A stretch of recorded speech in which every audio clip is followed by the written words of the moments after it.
নিজের ভালোর জন্য, এই গ্রামের ভালোর জন্য কাকা বাবুকে নাকি ভোটে দাঁড় করাচ্ছে। এ তো ভূতের মুখে রাম নাম। ঠিকই বলেছো বৌদি, তুমি ঠিকই বলেছো। আসল কথা কি জানো, এতদিন ভূতের মুখে শুধু ভূতের মুখে রাম নামই শুনে এসেছো, আর ওই জন্যই ভূতের আচরণ করছিল। আর ফুলকির মতো সীতা দেখা পেতেই না একবারে রাম নামও শুরু করে দিয়েছে। তুমি হেসো না ঠাকুরপো, হেসো না। যদি কেউ এক গলা গঙ্গা জলে নেমে বলে যে ওই বিলাই বামন এই মানুষের ভালো চাইছে, আমি কিন্তু কোনোদিন বিশ্বাস করতে পারবো না। আসলে কি জানো তো, মাই বাংলার মেয়েরা যখন নাকি স্বামীর হাত থেকে এক চিলতে সিঁদুর পড়ে, তখন থেকে সেই স্বামীকে বিশ্বাস করে। কিন্তু বেশিরভাগ স্বামীরা সেই বিশ্বাসের মর্যাদা রাখতে পারে না।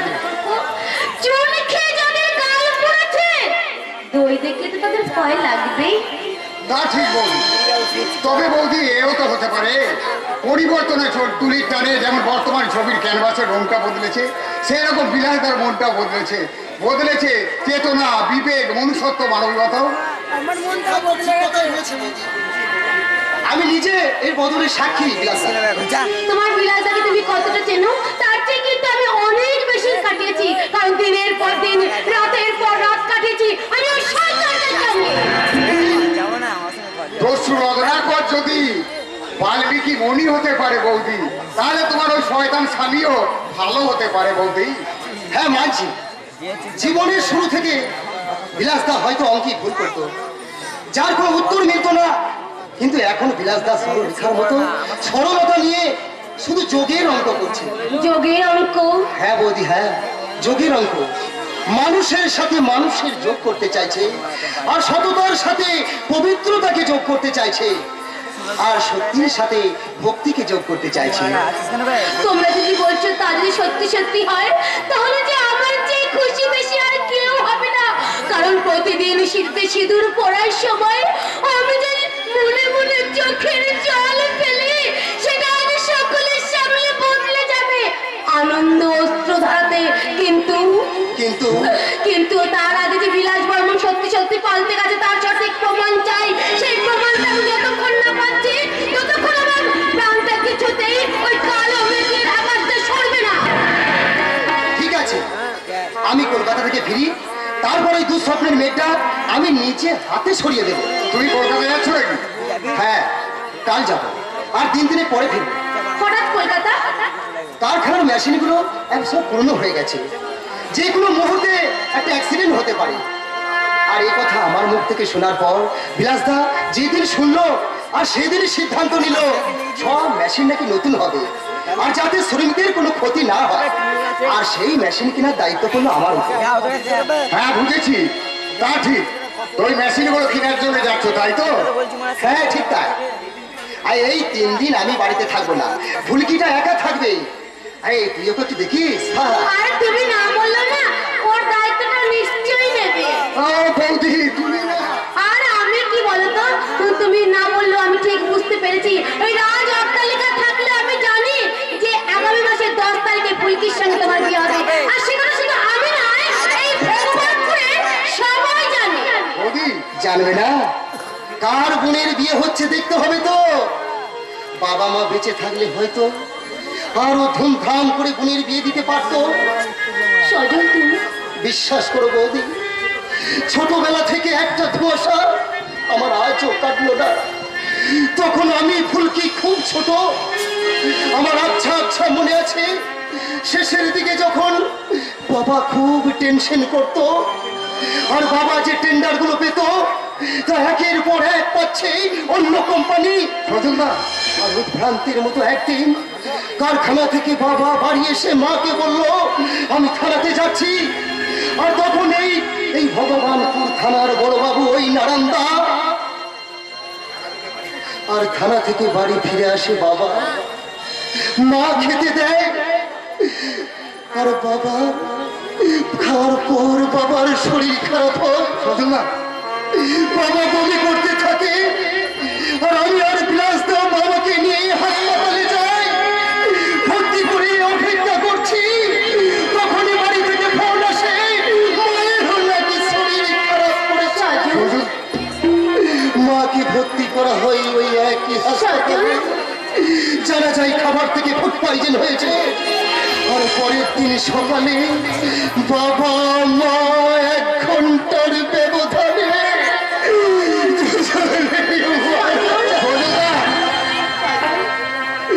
মারা যাওয়ার আগে দুজনেই আমার হাত ধরে বলেছিল ফুলকিকে দেখতে। বাবা মা মারা যাওয়ার পর আমি হয়ে যাই অসহায়। ব্যাংক থেকে যে লোন নিয়ে বাবা যে কারখানাটা করেছিল, তাই বাবা মারা যাওয়ার পর যেটুকু জিনিসপত্র সম্পত্তি ছিল তাই সব ব্যাংক নিয়ে নেয়। আর আমি হয়ে যাই অসহায়। ফুলকিকে মানুষ করতে আমি শুরু করি অক্লান্ত পরিশ্রম। এই পরিশ্রমই তো মানুষের জীবনে সবচেয়ে বড় পাওনা, আর তার নিদর্শন তুমি দেখবে সব ঠিক হয়ে যাবে, সব উপরওয়ালার দান। ভরসাতেই তো আছি বৌদি। এনিওয়ে আমি চলি, 3 দিন থাকবো না, আর আমাকে তো একটু গোছগাছ করে দেখতে হবে। আসি বৌদি, চলি সিদ্ধার্থ। আর যাবার সময় তোকে আমি একটা কথা বলে যাচ্ছি, আমার ওই ছোট্ট বোনটাকে যেন কোনোদিন ভুল বুঝিস না। আর এই দেবীর মতো বৌদিকে কোনোদিন যেন ভুল বুঝে মন্দ কিছু বলো না। মন্দ কিছু শোনো না, মন্দ কিছু বলো না, মন্দ কিছু দেখো না কখনো।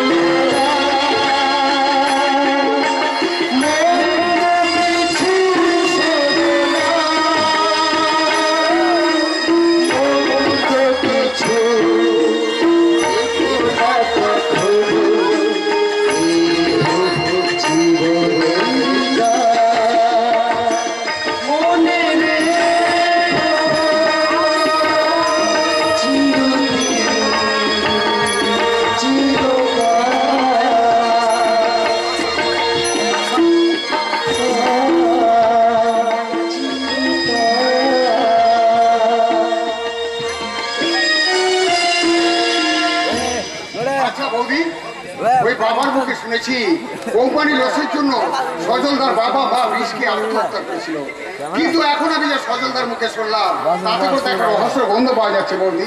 আচ্ছা এত বড় বিয়ে বাড়ি কে করতে পারে বৌদি? আচ্ছা 1 বছর পর এই কথা শুনে কি লাভ বলো তো? লাভ আছে বৌদি। দিনকাল পাল্টে গেছে, মাটি করে কিছু মানুষের হাড়গোড় পাওয়া গেছে, তাই আদালতে কেস উঠেছে।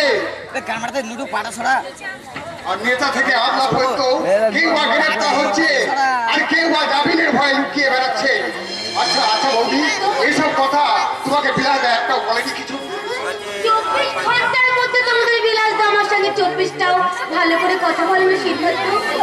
মেয়ে হয়ে জন্মেও যে আমি মা হতে পারিনি, তাই তো আমি মুখ বুঝে সব সহ্য করে নি। সত্যি বৌদি, বিলাসের একটা বড় বাড়াবাড়ি। এখনকার ডাক্তার যে বৈজ্ঞানিক কত উন্নত করেছে, যা হবার না তাই হচ্ছে ওই ডাক্তারদের ছোঁয়ায়। সুখ চাইলে সুখ পাওয়া যায়, শান্তি চাইলে শান্তিটাও ফিরে আসে, কিন্তু কেউ যদি ওষুধ না খেয়ে ওষুধকে দিয়ে রাখতে চায়, তাহলে তাকে কি সুস্থ করা যায় ভাই?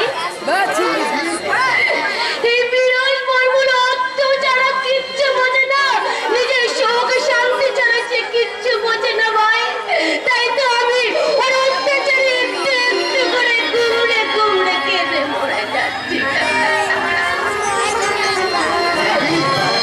কিছুক্ষণ আগে সজলদাকে বললে না যে ওই ওপরওয়ালা আছে, সব ঠিক হয়ে যাবে। আমিও তোমাকে একই কথা বলছি বৌদি, দেখবে ওই ওপরওয়ালা আছে, চিন্তা করো না, সব ঠিক হয়ে যাবে। হ্যাঁ আমিও চলি বৌদি, আমাকে একটু পাশের গ্রামে যেতে হবে। বাবা মা জোর করে একটা মেয়ের বিয়ে দিতে যাচ্ছিল, মেয়েটার বিয়ের বয়স হয়নি, আর মেয়েটা নাকি পড়াশোনা করতে চায়, তাই পুলিশ গিয়ে বিয়ে বন্ধ করেছে। আমাকে খবরটাই কলকাতায় লিখে পাঠাতে হবে। তাহলে আর দেরি করো না ভাই, দেরি করো না। চেতনা প্রিয়ার খবরটা তাহলে যাও সাংবাদিকদের কাছে পৌঁছে দাও।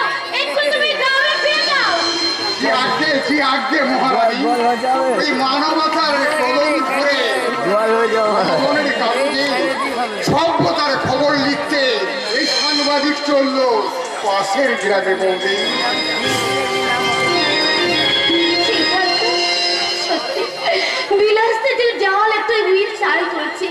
আমি বুঝতে পারছি না ওই একটু একটু করে সব চক্রান্ত চাল করছে। আগে এই গ্রামের মানুষগুলোকে হাত করেছে যাতে তারা ওর বিরুদ্ধে কোনো ঘটনা না তুলতে পারে, কিন্তু আমি এই কথা কিছুতেই বিশ্বাস করতে পারবো না যে একটু একটু করে ও সব কিছু ছেড়ে দেবে।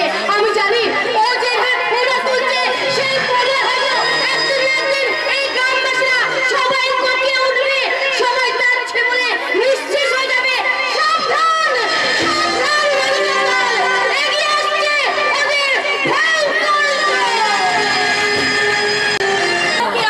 ভয় করতে যাবেন না, তাহলে কিন্তু বিপদে পড়বেন।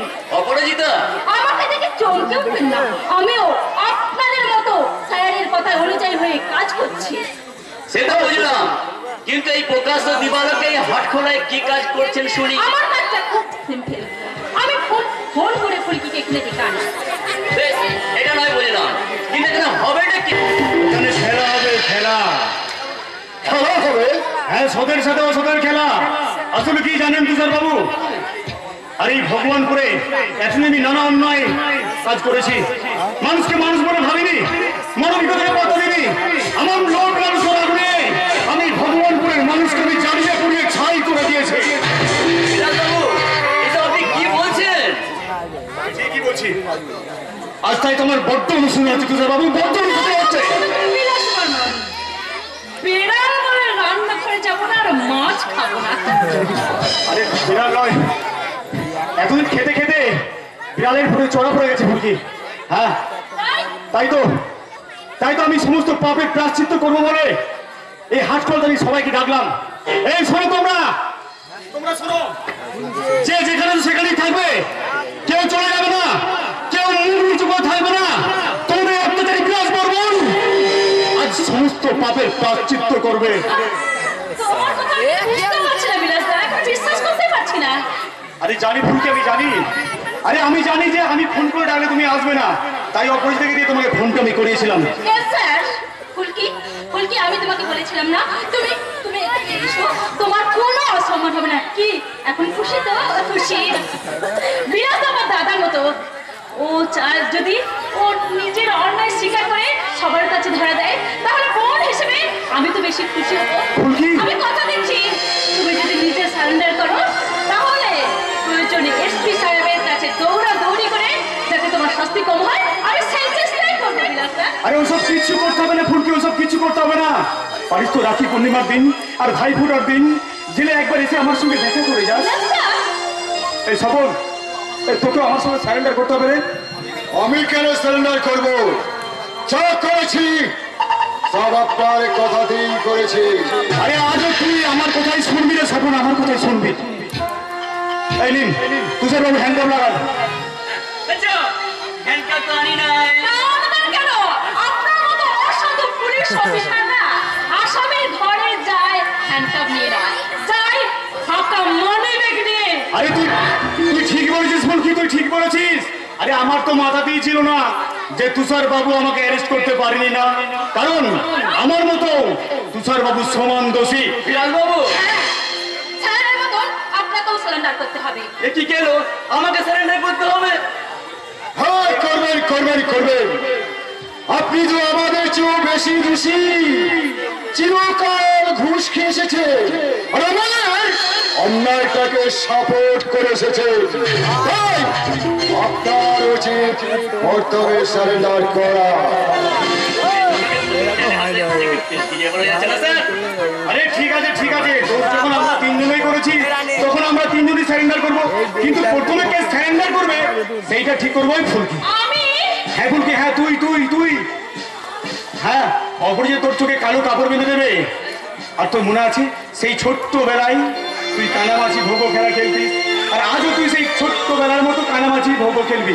আর আমাদের তিনজনের মধ্যে যাকে প্রথম ধরবি সেই প্রথম ধরবে। কি রাজি? আমি রাজি। কালো কাপড় আমি সঙ্গে এনেছি স্যার, দাঁড়ান আমি নিজের হাতে ফুলকির চোখ বেঁধে দিচ্ছি।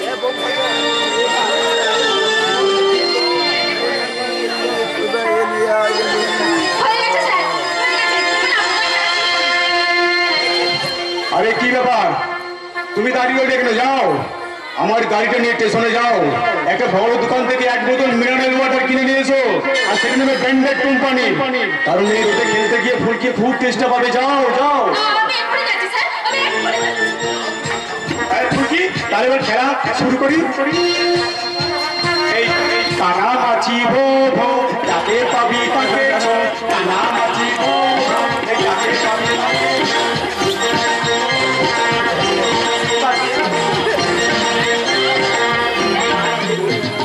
প্রথমে আমাকে ধরলি, যখন তোমাকে ধরিয়ে ফেলেছি তখন তুমি ধরা দাও।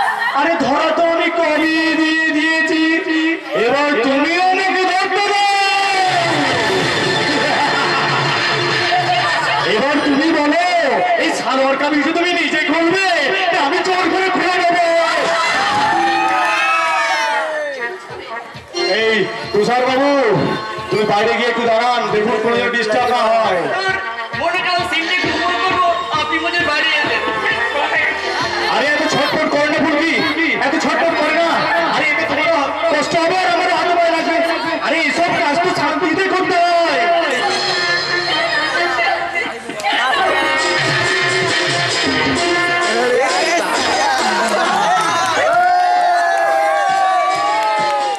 দেশের মানুষরা তোমরা এখনো চুপ করে দাঁড়িয়ে আছো, মাথা নিচু করে বসে আছো। তোমাদের গ্রামের এক অসহায় মেয়ে সম্মানে এই জানোয়ারটা হাত দিচ্ছে, তোমরা কোনো প্রতিবাদ করবে না? তোমরা কি কেমন মানুষ? ফুলকি, এই কোন সুরের বাচ্চা মাথা নিচু করে দাঁড়িয়ে আছিস? এই কোন সুরের বাচ্চা মাথা নিচু করে দাঁড়িয়ে আছিস? ফকির মিত্র, আরে রবিকুল, এই ফকির, এই বিন্দু, আরে মাথা গোল, মাথা গোল। আরে তোদের লিডারের ইজ্জত নিয়ে কেমন ফুটবলের মতন খেলিয়ে খেলিয়ে গোল দিচ্ছি রে। আরে দেখ দেখ, আরে এটা তো দেখার জিনিস না।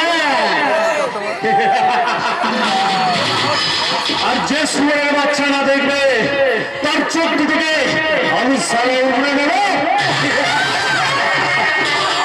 এই বুঝলি সবল, সারা আগেকার দিনে ফেলে না, সারা সলিড খাবার খেত, তাই তাদের গায়ে শক্তি ছিল বেশি।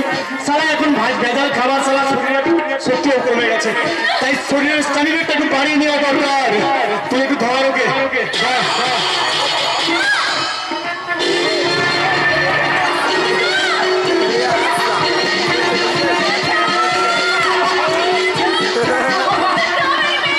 সম্মানে হাত দিচ্ছে, তোমরা আমাকে রক্ষা করো।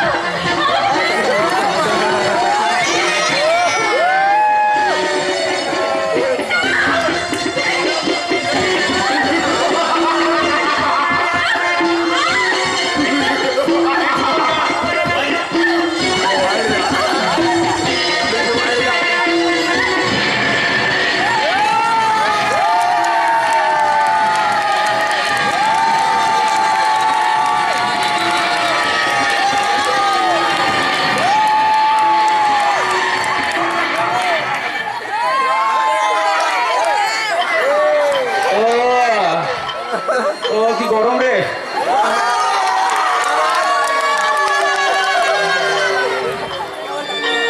এই ভগবানপুরের জনগণ, ভালো করে শুনে রাখ, একে যে জল দেবে, একে যে একটু সহানুভূতি দেখাবে, যে ভালোবাসা দেখাবে, তার ঘরের মেয়ে কোন বউকে আমি সারা রাস্তায় ফেলে দেবে।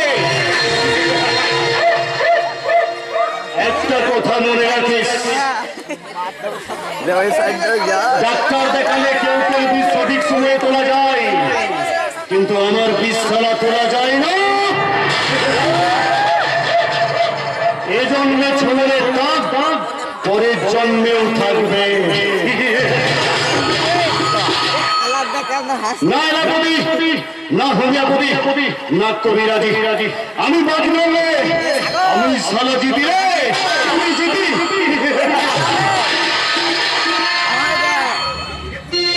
কিরে ফুলকি, প্রতিবাদ করতে গিয়ে কি হলো? আমার নাম বিলাস, আর তোকে আমি বানিয়ে দিলাম জীবন লাশ।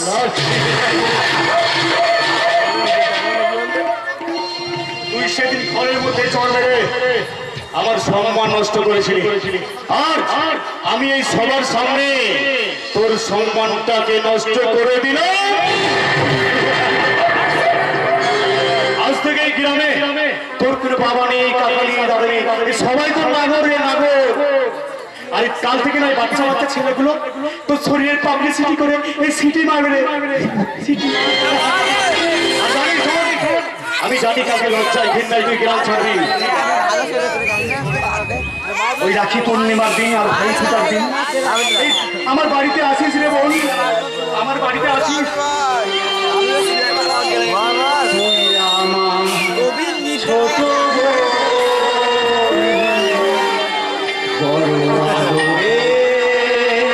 ছোট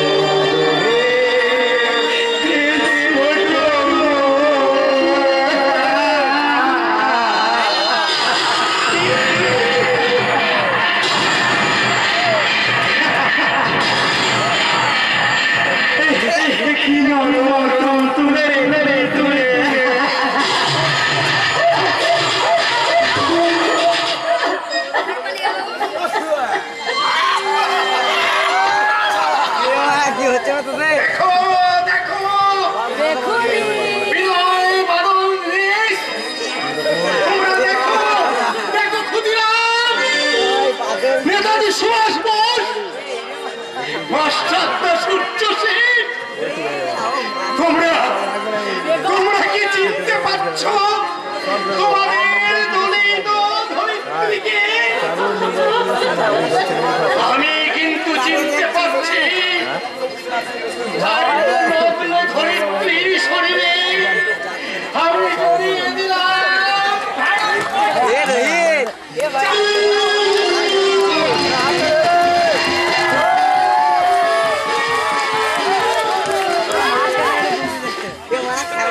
কেমন হলো?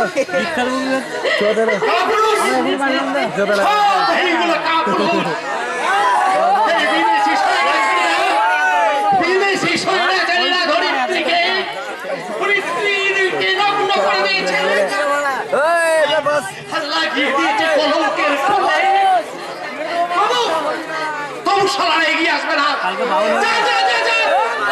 বাড়িতে শাড়ি পরে চুরি করে বসে লজ্জের বসে মাইক বাজিয়ে গান শুনিস না।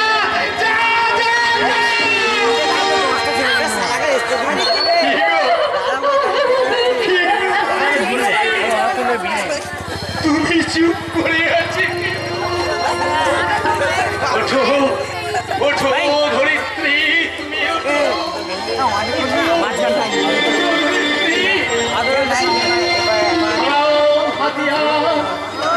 আবার শুরু করে দাও একটা স্বাধীনতা যুদ্ধ।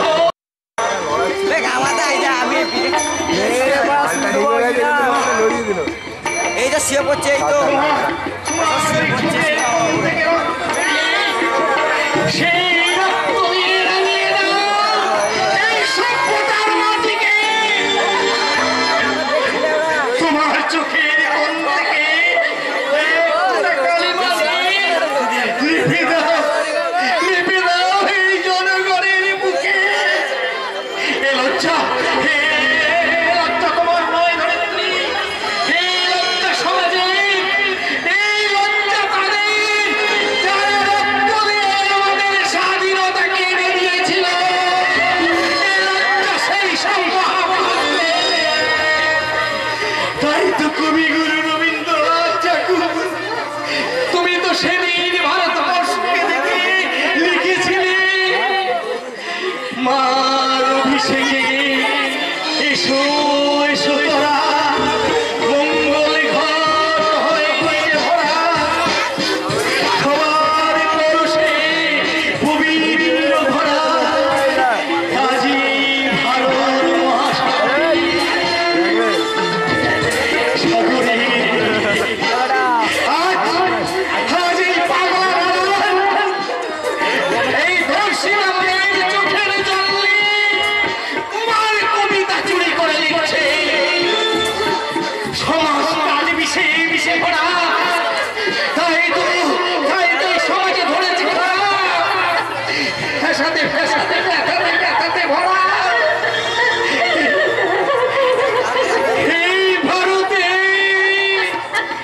শান্ত হতে বলছিস তুই?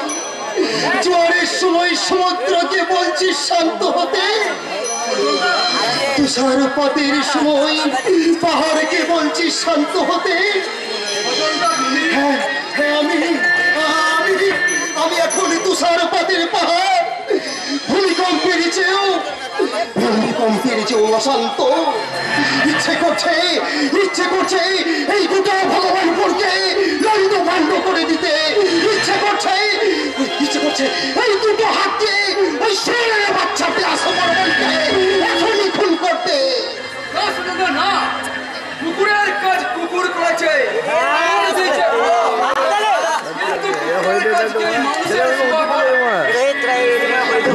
স্ত্রী হয়ে যাওয়া, তার চোখ দুটো দেখার পর কোন নীতিকতা আর ভালো মানসিকতা চলে না রে মনসুর।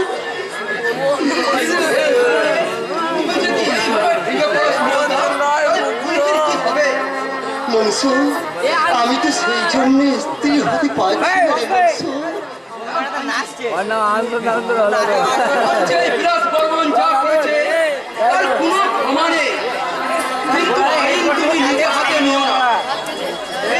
জীবনটা যদি জেলে কাটাতে হয় তাহলে ফুলকির কি হবে একবারও ভেবে দেখেছো? কিন্তু আমি যে আর পারছি না রে মনসুর। একটা অপরাধ বোধ আমাকে কুড়ে কুড়ে খাচ্ছে। ফুলকির ওই অবস্থার জন্য আজ আমি দায়ী। ফুলকি ওই বিলাস বর্মনের চাকরিটা দেওয়া করতে আমাকে বারণ করেছিল, কিন্তু আমি শুনিনি। আমি যদি এই শহরে না যেতাম তাহলে তো এই দিনটা আমার জীবনে আসতো না রে মনসুর। ফুলকির সামনে এখন আমি এই মুখ নিয়ে দাঁড়াবো কি করে তুই বলতে পারিস মনসুর? তোমাকে শক্ত হয়ে দাঁড়াতে হবে সরলতা, হাত বাড়িয়ে দিতে হবে ফুলকির দিকে। কিন্তু আমার সমস্ত স্বপ্ন যে ধূলিসাৎ হয়ে গেল রে মনসুর। আমি এখন একজন হতভাগ্য দাদা, যে তীরে এসেও তরিকে ঘাটে ফেরাতে পারলাম না আমার ওই ছোট্ট বোনটাকে সম্প্রদান করতে। আমি তোমাকে বারণ করেছিলাম সজল, বৌদি, সেদিন যদি আমার কথাটা শুনতে তাহলে আজ তোমাকে এভাবে কাঁদতে হতো না সজল। একটা কথা মনে রাখো, এরোপ্লেনে যাদের চড়া স্বভাব তারা কিন্তু ঘাসের উপর দিয়ে কোনোদিন চলতে পারে না। ঘাসের মর্ম তারাই বোঝে যারা প্রতিদিন সকালবেলা ঘাসের উপর দিয়ে খালি পায়ে চলে। কিন্তু তোমরা এরোপ্লেনে চড়ে ঘাসকে বোঝার চেষ্টা করেছো। মনে রেখো, ঘাসে সবুজ আর বিচুটি পাতাও কিন্তু সবুজ। তাই সব সবুজ যেমন ঘাস হয় না, আর মানুষের মতো মানুষ দেখতে হলেও সে কোনোদিন মানুষ হয় না। তুমি ঠিক বলেছো বৌদি, আমরা প্রত্যেককে বিলাস বর্মনকে চিনতে ভুল করেছিলাম। কিন্তু আমি ভুল করিনি, আর তাই তো আমি সব শোনার পর আমি নিজেকে ধরে রাখতে পারিনি। থানায় গিয়ে ওই বিলাস বর্মনের নামে একটা এফআইআর করে এসেছি। কিন্তু এতে কি লাভ বৌদি?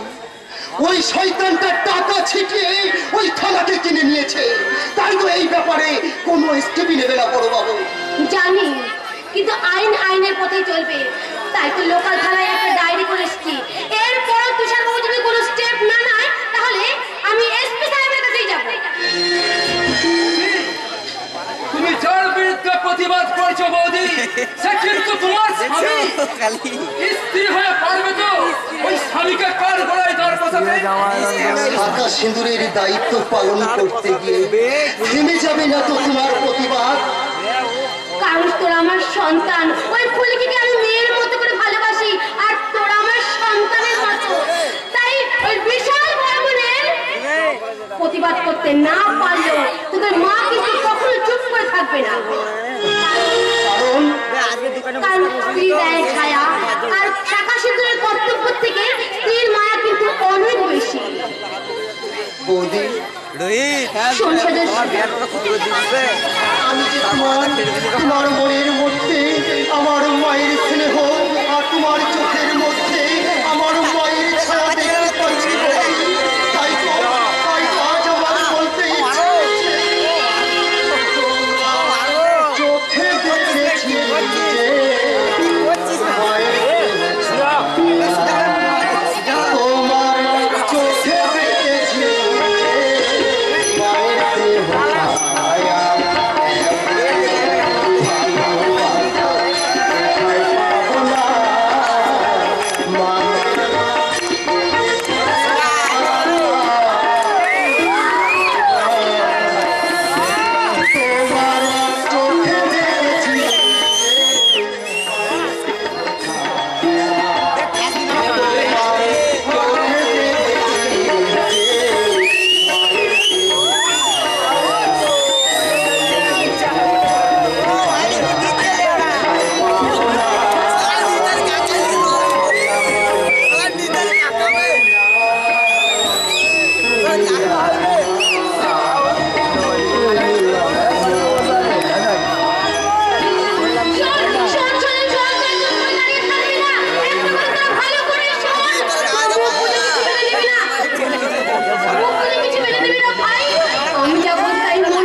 ফেরুয়া না হলে ওই কাঠগুড়ার এত লোকের সমাজেও একটা লোকও এগিয়ে এলো না। ভালো মন্দের পার্থক্য একদিন ঠিক পাবে, তাই তো ওই অস্তিত্বের জাল একদিন নির্মল হবেই হবে। যদি বড় তাই সবাই মিলে ওদের অবস্থা তাই তো মাঝে মাঝে আমার মনটা বিদ্রোহ করে ওঠে, যে মানুষকে যারা মানুষ ভাবে না, মানুষের অধিকার যারা দুপায়ে বাড়িয়ে চলতে চায়, ইচ্ছা হয় তাদের বলার প্রতিচারে করে আমি সচ্চার কণ্ঠে এই পৃথিবীতে সকলে সমান অধিকার আছে। আমি কাল থেকে এই গ্রামের প্রত্যেকটা ঘরে ঘরে যাব, আমি মানুষের কাছে হাত জোর করে বলবো, এবার জাগার সময় এসেছে, তোমরা জাগো, প্রতিবাদ করো, প্রতিবাদ, অন্যায়ের বিরুদ্ধে প্রতিবাদ, আর নিজেদের হাতে তুলে নাও এই প্রতিশোধের হাতিয়ার। তার আগে ওই দেখো ওই বিলাস ব্রাহ্মণের সে রাজ অর্থনীকা আমাদেরকে ধ্বংস করতেই হবে, আর এর নেতৃত্ব দিতে হবে ফুলকিকে। তার জন্য ওকে যুদ্ধের পোশাক পরিয়ে আমাদেরকে রথে চড়িয়ে দিতে হবে। অপরাধ হয়ে গেছে। হ্যাঁ শুনেছি তিস্তা আমার নামে ফুলকির কেসে ফায়ার করেছে। ওদের বলছি কি স্যার, আমি এখন এখানে যাইনি, কিন্তু উনি তো নাছোড়বান্দা, বলেন কি এসপি স্যারের কাছে যাবো, তাই বাধ্য হয়ে স্যার। এর দাঁত কেন রে, তাই বাধ্য হয়ে? এখন কি করবো স্যার? আরে শুনুন, আপনি একটা কাজ করুন, আপনি ফুলকির কাছে যান এবং কিছু ওর কাছে জবানবন্দি নিন, এবং গ্রামে আর কিছু 5টা মানুষের কাছে যাবেন এবং মিথ্যে কিছু জিজ্ঞাসাবাদ করবেন, যাতে সবাই ভাবে যে আপনি কোনো স্টেপ নিচ্ছেন, বুঝলেন? এটা কি হবে স্যার? আরে এটা করলে এটাই হবে। এই কেসটাকে নিয়ে ওরা অযথা উপর মনে নাড়াচাড়া করবেন না, আর 5-6 মাসের মধ্যে কেসটা থিমিয়ে গেলে ওই জারির পাল্লা ছিঁড়ে ফেলে দেবেন।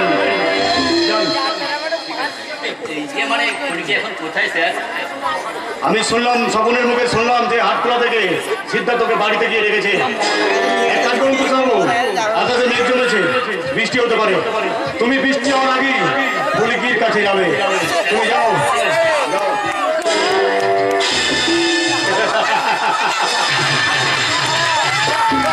আমরাই হলাম এই ভগবান ফুলের আসল ভগবান।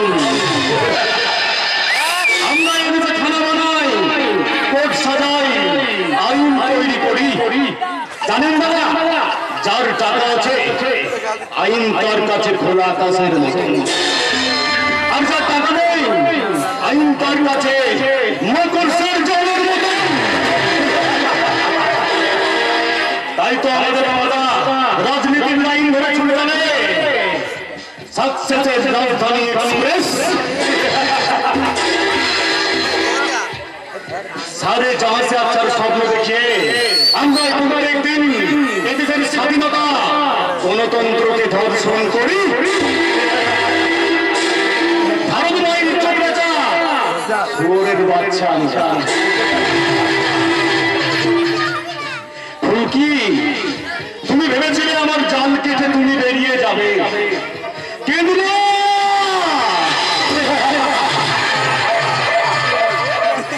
আমার জাল কেটে বেরোনো এত সহজ নয়, কারণ আমার জাল লাল মকরসর জাল। আমি জানি এবার তুমি আমার বিরুদ্ধে গ্রামের মানুষকে খেলিয়ে তুলবে।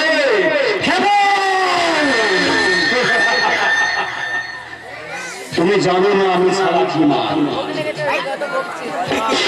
না কবিরাজি না হোমিওপ্যাথি না এলাকাপাতি, আমি সারা বাগাতের মান।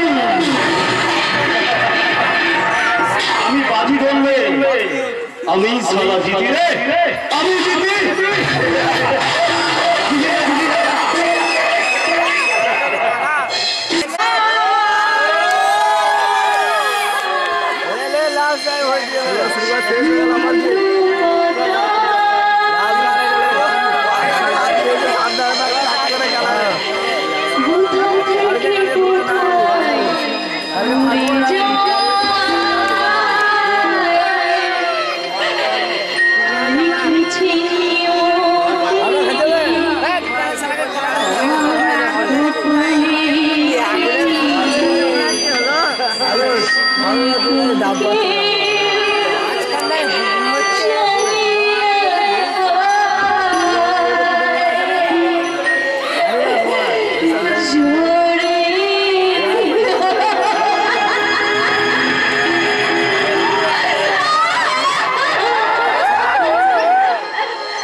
আকাশ ভরা বৃষ্টি কান্না হয়ে ঝরে পড়ে এই পৃথিবীর বুকে, আর ধৈত্রী মত সেই কান্নাকে বুকে ধরে ফসল ফলায় তার সন্তানের জন্য। তুই যে আমার সেই মা, তোর যে এখন অনেক কাজ রে মা। গৌরবে সবাই লাঞ্ছিত হবার পর দ্রৌপদী কিন্তু চোখের জল ফেলেনি। তোকে প্রতিজ্ঞা করতে হবে রে মা, তোকে প্রতিজ্ঞা করতে হবে।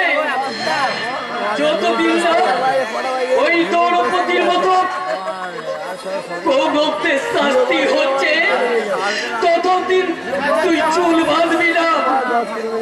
তোকে যে প্রতিজ্ঞা করতে হবে।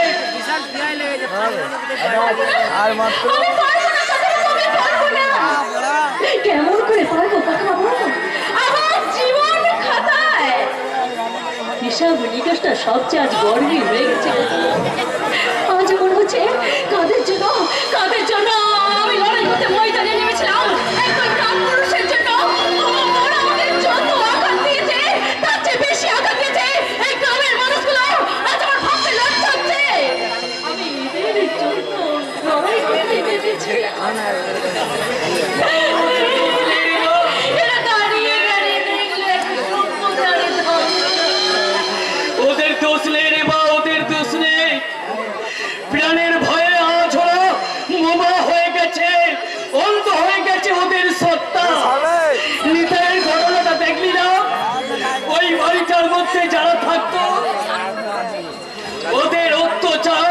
সারা গ্রামের মানুষ মুখ বুঝে সহ্য করেছে, কিন্তু একদিন সকালে পাল্টে গেল নিতাইয়ের চেহারা।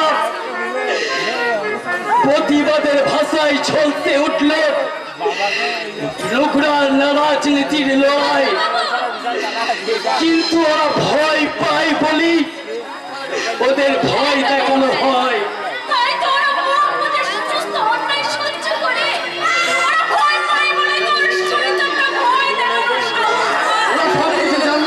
ওরা মুখ খুলতে চাইছে না, কারণ কারণ কারণ ওই বিলাস বাবুর কাছে এই গ্রামে সিংহভাগ চাষের জমি বন্ধ করেছে।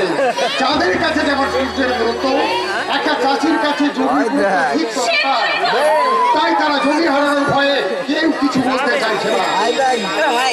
কিন্তু এবারে সকলেই বলবে একবার তুই হুঙ্কার ছাড়লে মত, তারপর দেখ প্রতিটা বাড়ি থেকে একটা করে বেরিয়ে আসবে ভারতের স্তূপ। যা হবার তা হয়ে গেছে বাবা, আমি চাই না বাবা, চাই না। এসব কি বলছিস তুই? হ্যাঁ বাবা, হ্যাঁ আমি ঠিকই বলছি। আমি প্রথম দিন থেকে ওকে বারণ করেছিলাম ওসব ঝামেলাতে না যেতে, কিন্তু আমার কত শোনেনি বাবা, ও আমার কত শোনেনি।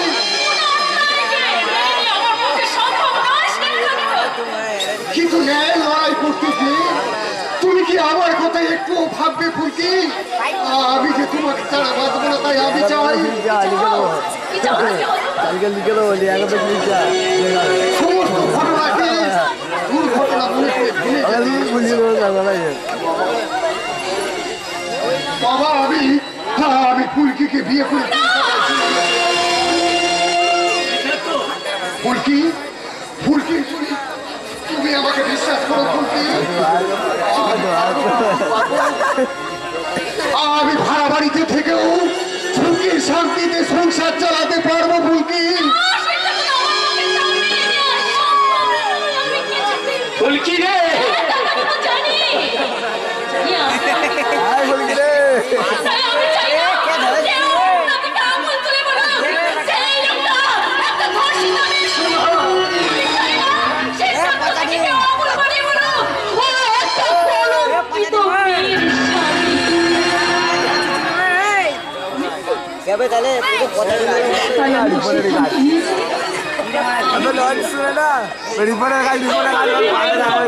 পাগলের মতো কি বলছিস? তোকে বৌমা করে এই বাড়িতে নিয়ে আসবো বলে আমি কত আয়োজন করেছি।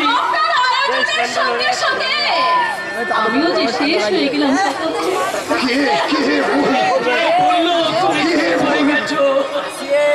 কে বললো তুমি শেষ হয়ে গেছো? কিচ্ছু হয়নি ফুলকি, তোমার কিচ্ছু হয়নি, সব দেখবে সব ঠিক হয়ে যাবে। দয়া করে তুমি তোমার সিদ্ধান্তটা একবার বদলে ফেলা ফুলকি। আমি জানি যে হাতে তুমি নিজে প্রদীপটা জ্বালিয়েছিলে, সেই প্রদীপটা নিভিয়ে দিতে তোমার ভীষণ কষ্ট হবে। ঝড়ের মুখে গাছের ডাল পড়ার মতো তুমিও হয়তো ভেঙে পড়বে। এই বিয়ে না হলে তোমার অনেক কষ্ট হবে। তবু তো আমায় আমি বলতে বাধ্য হচ্ছি, তুমি আমাকে একটু একা থাকতে দাও। আমি আমার সিদ্ধান্ত থেকে আমি এক পাও নড়তে পারবো না। বরং আমি বদলার আগুন চাপবো।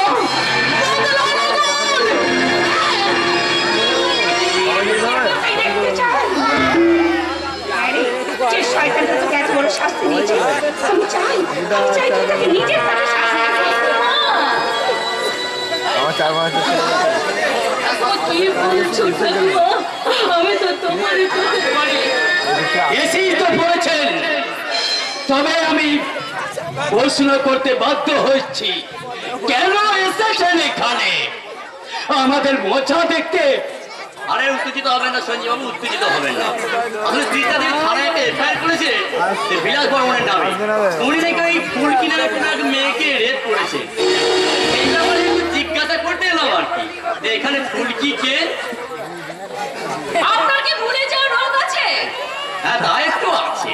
ইমিডিয়েট ডাক্তার দেখান, তা না হলে দেখবেন বউকে আদর করা বাদ দিয়ে আপনি মেয়ের সাথে রাত কাটিয়ে বসে আছেন।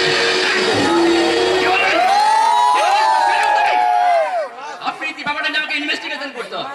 আপনি ফুলকি?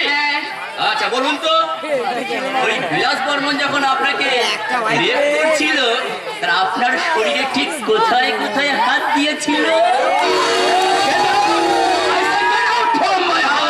উত্তেজিত হবেন না সঞ্জীব বাবু। আচ্ছা ঠিক আছে, আপনি বলুন, আপনি তো ওকে প্রথম হাত করতে বাড়ি এনেছিলেন, তা আপনি যখন ওকে প্রথম বাড়ি আনলেন, তো উনি কি কিছু করেছিলেন নাকি একদম একেবারে? আপনি ভদ্রভাবে কথা বলবেন। তোর মশাই, আপনারা কেন আমাকে বাধা দিচ্ছেন? আমি ঠিক মতো ইনভেস্টিগেশন না করলে কেসটা কি করে সাজাবো? আচ্ছা সিদ্ধার্থ, তুমি তো ওকে প্রথম হাটকা থেকে দেখেছিলে যখন, তখন তোমার কি মনে হয়েছিল? উনি কি স্বেচ্ছায় বিবাহকারী গেছিলেন নাকি জোর করে বিবাহ ওনাকে? ভদ্র মহিলার সাথে কিভাবে কথা বলতে হয় সেই বোধ সত্যি আপনি হারিয়ে ফেলেছেন অফিসার। মশাই, আপনারা তো বেশ মুশকিলে ফেললেন। পুলিশ ইনকোয়ারি করলে বলবেন বাড়াবাড়ি করছে, না করলে বলবেন সারা কাজ করছে না। কি মুশকিলে পড়েছি। আচ্ছা থাম্মা থাম্মা, আপনি বলুন তো, আপনারা কোথায় দেখেছিলেন? আপনারা দেখলেন ওনার শরীরে কোথায় কোথায় রক্ত লেগেছিল? ঠিক জবাব দিয়েছে। হাত তুলে ভালো করে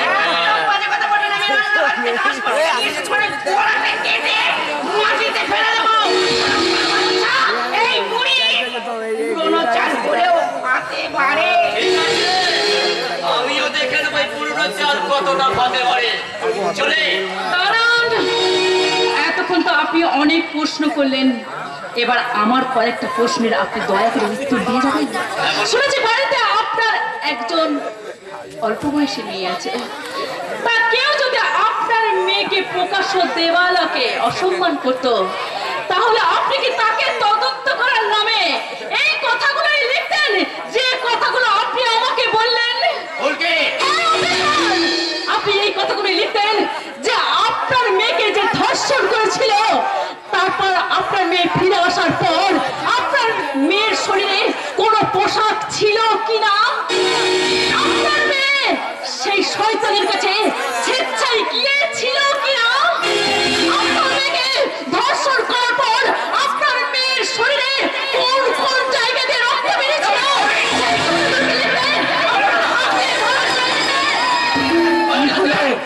অফিসার নিজের মেয়ের কথা শুনে আপনি ভয় পেলেন না আজকে উঠলেন? বলুন আর কতদিন ওই সব শয়তানের চর্চাবাজি করবেন? একবারও কি ভেবে দেখেছেন যে শয়তানটা নিজের স্ত্রীর গায়ে লাথি মারতে পারে, সেও একদিন আপনার পেটেও লাথি মারতে পারে?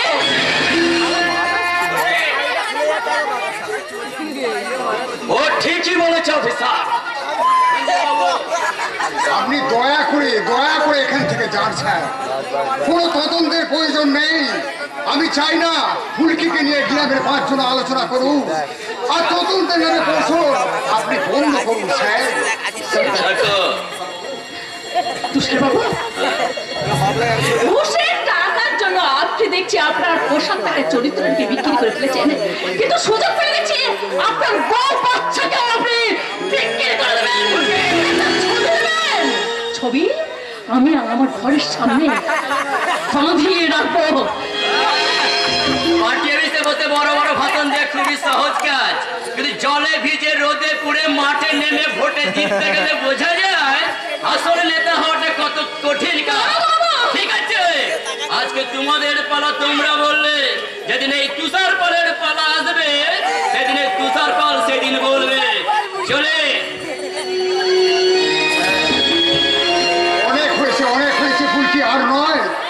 আজ পুলিশ বাড়ি বয়ে এসে অপমান করে গেল, কাল গ্রামের 5 জন হবে মজা দেখার জন্য। চলো ফুলকি চলো, তার আগে আমরা কলকাতায় চলে যাই। বিলাস বর্মনের প্রতিশোধ না নেওয়া পর্যন্ত কলকাতা তো দূরের ছাড়, এই গ্রাম থেকে এই পাশের গ্রামেও আমি যাবো না। সে কথা তো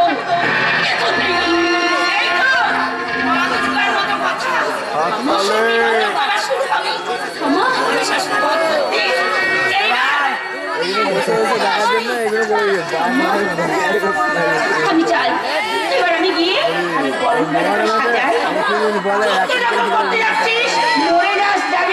আমার চোখের সামনে আমার ছেলের বউ, আমার বৌমার আমি মৃতদেহ দেখেছি, আমি আমার রাত করে মৃতদেহ দেখবো।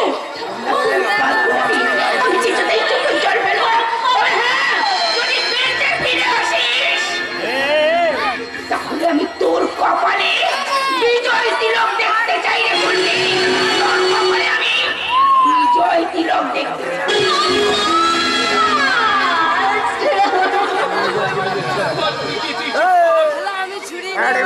আমি আজ এসপি সাহেবের সঙ্গে কথা বলে সব ঘটনাটা খুলে বলবো।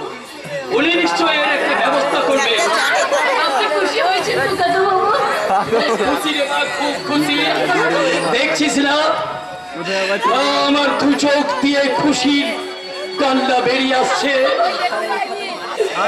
সব স্বপ্ন তো পূরণ হয় না রে মা, তা জানবো এবারই ঝাড়বাতিটা জ্বালার স্বপ্নটা আমার সার্থক হয়নি রে মা। তবু তুই তো জিতবি রে মা, তুই তো জিতবি। আমি তাতেই খুশি রে মা, আমি তাতেই খুশি। সবাই তো তোমাকে সাপোর্ট করে চলে গেল, আমার কে তো কথা কেউ ভাবলো না। আর কেনই বা ভাববে? আমি কে? এই কথা বলছো কেন সিদ্ধার্থ? তোমার কথা কেউ না ভাবলেও আমি তো ভাবি, আর আমি বলছি। তাহলে তুমি কেন আমাদের সুন্দর ভবিষ্যৎ গড়ার স্বপ্নটাকে কেন তুমি দুঃস্বপ্নে পরিণত করে দিতে চাইছো ফুলকি? কারণ বর্ষে ফুল দিয়ে কখনো দেবতার পূজা লাগে না সিদ্ধার্থ। তোমার ভুল ধারণা ফুলকি, তোমার ভুল। তুমি বিশ্বাস করো ফুলকি, আমি না তোমার শুধু বর্তমানকে চাই, অতীতকে নয়। সবাই ভাবছে আমি স্বার্থ পরের মতো নিজের কথাই ভাবছি, কারণ আমি স্বীকার করছি আমি স্বার্থ পরের মতো শুধু নিজের কথাই ভাবছি। আমি যে আমার নিজের জীবনের থেকেও তোমাকে বেশি ভালোবাসি ফুলকি। আর তাই ভালোবাসার কাছে কোনো হিংসা দ্বন্দ্বের দাম নেই। আবার তুমি নতুন করে যে লড়াই করতে যাচ্ছ ফুলকি, সেই লড়াই যদি তোমার আবার নতুন করে কোনো ক্ষতি হয় তাহলে যে আমি ঠিক থাকতে পারবো না। সিদ্ধার্থ পাগলের মতো করো না সিদ্ধার্থ, পাগলের মতো করো না। তোমার ভালোবাসা পাওয়ার যোগ্যতা বোধহয় আমি হারিয়ে ফেলেছি। আমি জানি তোমার খুব কষ্ট হবে, অনেক যন্ত্রণা হবে। আমি তোমাকে বলছি সিদ্ধার্থ, তুমি চলে যাও, চলে যাও সিদ্ধার্থ আমার সামনে থেকে।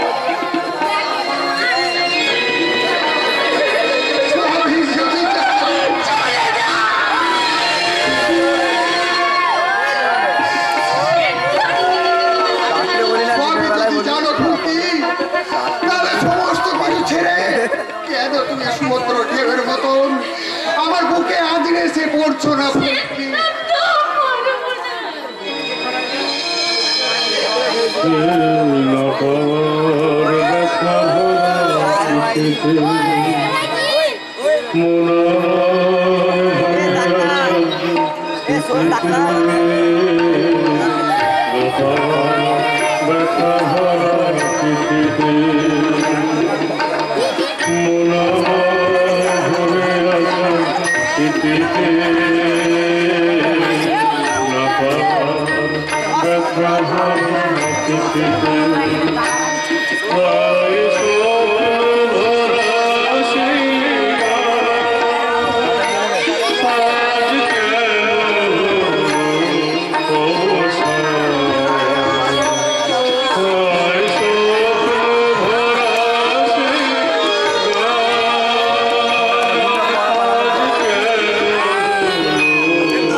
দিনের পর দিন ওই বিলাস বর্মনের হাতে হাত মিলিয়ে যে পাপ আমি করে চলেছি, ফুলকির হাতে হাত মিলিয়ে আমি সেই পাপের বোঝা একটু কমাতে চাই, একটু কমাতে চাই, কমাতে দেখি বুঝতে পারছি, কিন্তু ওই সাগরে পৌঁছাতে হলে আগে এই ছোট্ট খালটা পার হতে হবে।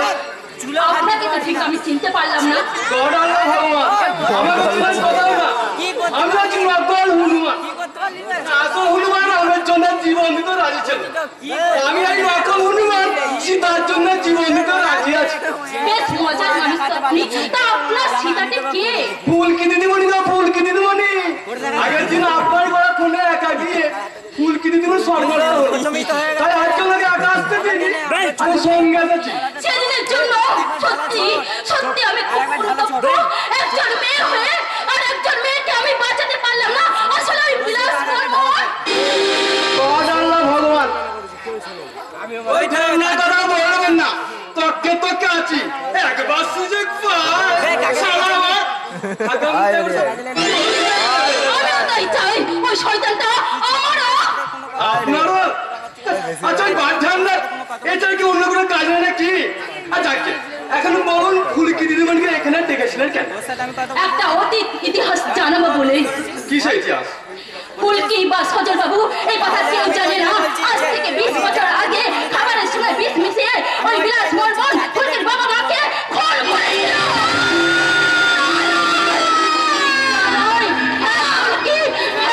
তুমি তখন খুব ছোট, তাই তোমার ছোটবেলার কথা মনে না থাকতে পারে। আসলে আমি জানি এই কাজের জন্য দায়ী ওই বিলাস বর্মন। আমি কি শুনলাম? তুমি আমাকে কি শুনলে?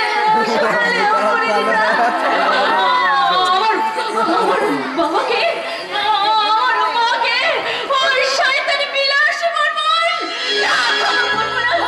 ক্ষমা করবো না। আমি কিছুতেই কখনো ওই বিলাস বর্মনকে আমি ক্ষমা করবো না। যেমন করে হোক আমি বিলাস বর্মনের প্রতি প্রতিশোধ আমি নেবই নেব। এই কথা আপনি আমাকে ওই বিলাস বর্মনের ভয়ে ও আমাকে খুন করে দেবার হুমকি দিয়ে ও আমাকে থামিয়ে রেখেছিল। তুমি সে কথা বলছো কেন? পারলাম না ফুলকি। নিজের বিবেকের কাছে আজ আমি ফিরে গেলাম। তুমি বিশ্বাস করো এতদিন ওই বিলাস বর্মন আমাকে কাঠের পুতুলের মতো নাচিয়ে গেছে, কিন্তু তোমার মতন একজন নিষ্পাপ মেয়ের ক্ষতি করার পর আমি আর চুপ করে থাকতে পারলাম না। আমি চুপ করে থাকতে পারলাম না। কিরে দাদা, এবার বুঝতে পারছিস তো যে তোর বিলাস তা আর তোর কাছে কত বড় দেবতা? ভুল করেছি গো। আমি মহা ভুল করেছি। তুই তুই তোর এই হতভাগ্য দাদাকে ক্ষমা করে দে রে, ক্ষমা করে দে। ক্ষমা করে দাও ফুলকি দিদিমণি, কিন্তু তুমি ভুলো শয়তান থেকে তুমি কোনোদিন ক্ষমা করো না, কোনোদিন না। শোন প্রশান্ত, তুই চিন্তা করিস না, ওই সোরের বাচ্চা বিলাস বর্মনকে আমি ছাড়বো না। ওই শয়তানটাকে আমি ছাড়বো না। তুমি তার কিচ্ছু করবে না, সে আমার শিকার। যা করার আমি করবো দাদা, আমি ওকে শাস্তি দেব। শুধু তাই নয়, ওই শয়তানটা নিজের হাতে অধিকারী বাবুকে খুন করেছে, তার প্রমাণ আমি। ওর সমস্ত পাপের সাথে আমি দরকার হলে আদালতের কাঠগড়ায় দাঁড়িয়ে ওই বিলাস বর্মনের বিরুদ্ধে আমি সাক্ষী দেব।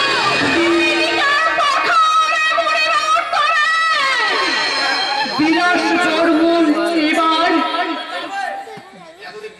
বৃষ্টি দেখেছে, এবার দেখবে বন্যা। এমন একজনকে আমার প্রয়োজন যাকে আমি বিলাস বর্মন চিনি না, জানি না। আমাকে চেনো না। বলো, আমায় তোমায় কি করতে হবে? সত্যি তোমাকে ওই বিলাস বর্মন চিনি না। গড আল্লাহ ভগবান, রবি ঠাকুর থেকে রামকৃষ্ণ, বিবেকানন্দ, সচিন তেন্ডুলকার, তুমি যা বলবে তার সত্য বিষয়। সাধারণ বেশেই তুমি আজ সেখানে যাবে। কাল আর কি কি করতে হবে ওরা আমি তোমাদের সব বুঝিয়ে দেবো। কাল রবিবার।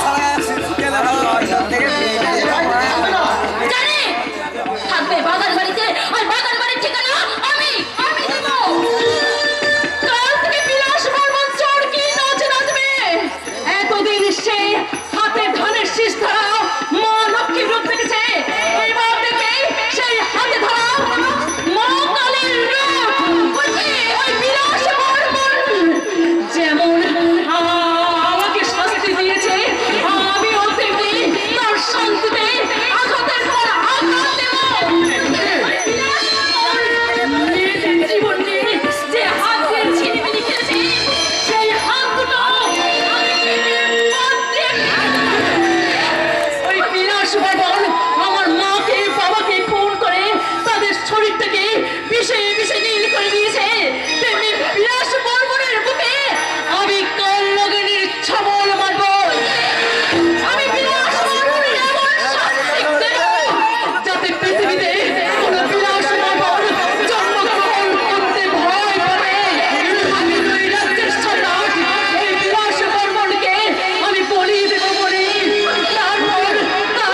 যতই তুমি দুর্গের সবচেয়ে উঁচুতে মৃত্যুর ঘন্টা ঝুলিয়ে বাজাও, যতই তুমি আঘাতে আঘাতে জর্জরিত হয়ে উন্মাদিনী হয়ে ওঠো ডার্লিং, এই ভগবানপুরে শুধু আমি থাকবো, শুধু আমি।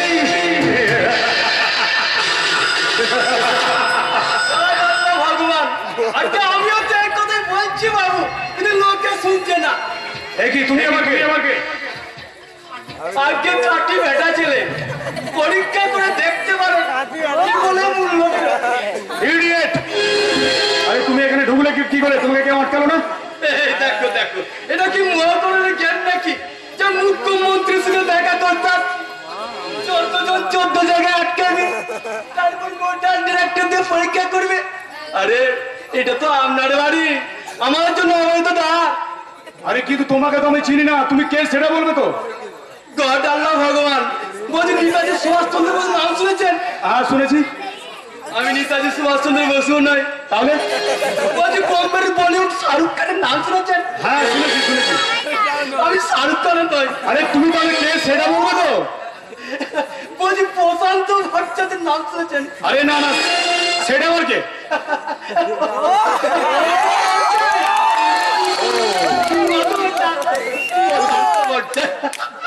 বুঝলাম। তো এখানে কি চাই? প্রশান্ত, ভগবান, কমপ্লিট কত দিন স্যার? পেছন মানে আপনি পেছন ঘুরতে চান, মানে একটা তাই বলো। আচ্ছা, আমার কাছে তোমাকে কে পাঠিয়েছে? আমাকে পাঠিয়েছে বলবো? আমাকে পাঠিয়েছে মুখ্যমন্ত্রী মমতা ব্যানার্জি। চাকরি করার জায়গা পাওনি? কি করবো স্যার, 50% মহিলা সংরক্ষিত আসন, মানে কথা বলতে গেলি এইসব মহিলাদের কথা বেরিয়ে আসে। Get out, I say get out. Sir আমার সঙ্গে না ভালো মহিলা স্যার লাগলে বলবেন। আরে আগে বলবি তো। হ্যাঁ চায় মদ খাবো, তাই দেবো না। আরে তাই কি যেন বলছিলি তুই? তোর কাছে মানে কেমন ভালো মহিলা আছে? আচ্ছা তো আচ্ছা, ভালো স্যার, কেমন লাগে বলুন? এটা ডিম বোঝা স্যার, প্রেগনেন্ট বৌদি। আরে দূর হারামি, আমি কোথায় ফুর্তি করার জন্য মেয়ে খুঁজছি, আরে ডেলিভারি করার জন্য পেশেন্ট দিচ্ছে আমাকে। চলবে না। আর কি আছে বল? আরে সেকেন্ড ডবল টেকার বাস আছে, মানে ডিভোর্স বউ, ওই জন্য ওটা তো মোটা। আরে চলবে না। এই শোন কিছু নেই, করছি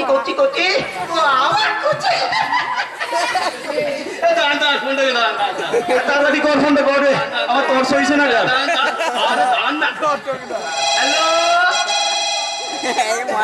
হ্যালো মিতালি, আরে আমি প্রশান্ত বলছি তোমার কাছে কচি আছে মাল? বলছি বাংলাদেশ লিস্টটা পাওয়া যাবে না? আরে ভরা মাত্র লিস্ট করছো।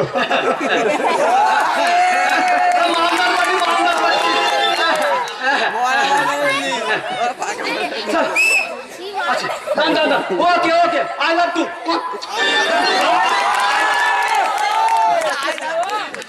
বাংলাদেশ লিস্ট আছে পেটিটা।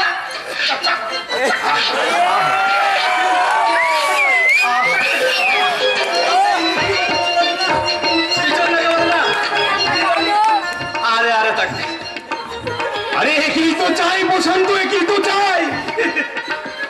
এটা দেখতে কেমন?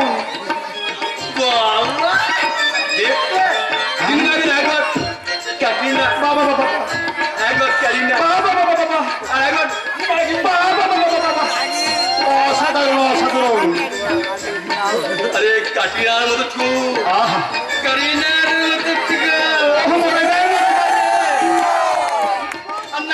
মতো আরে তাই তো চাই বসন্ত, চাই। আমি সালাবার জাত সাপুরে তাই খেলতে যদি হয় আমি সারা বিশুদ্ধর সামনেই খেলবো রে। সমাজ দিয়েছে শিক্ষা, সূর্য দিয়েছে তেজ, সাপের থেকে বিষ নিয়েছি, এক ছবলি সারা এই প্রশান্ত সংসদ কি লাগবে? এই যা টাকা লাগে আমি তোকে দেবো রে দেবো। কাল রাতে বাগান বাড়িতে চলে আসবি, রাত ঠিক 10টা। আরে ওই নদীপুরের পলাশটা নাতে রে, মনে থাকে যেন রাত 10টা।